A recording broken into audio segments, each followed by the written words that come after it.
We would rather give you a flower than put one on a new grave. This letter is addressed to Vice President Kamala Harris for International Women's Day.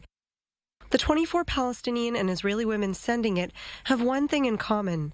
They all lost loved ones in the Palestinian-Israeli conflict, and they hope female leadership will bring a chance for change.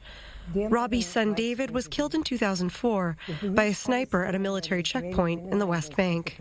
This message that we bring isn't a local message. It's an international message, and it's wanted everywhere where there's the polarization that exists all over the world now, and particularly in America. What we hope is that perhaps the whole process of peace can be rekindled with the new administration. They've composed this album of photographs of their loved ones and flowers they've chosen from across the region. Maytal Ofer chose flowers from her father's grave, symbolic that he was taken before his time. I think there's something very strong about the symbolism of a dried flower.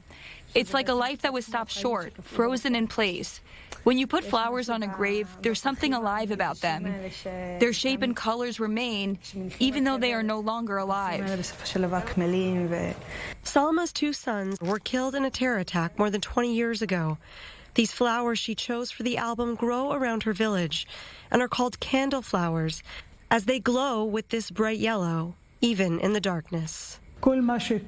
Everything that's good for our children, for our leadership, is good for women and also for men. Biden is on the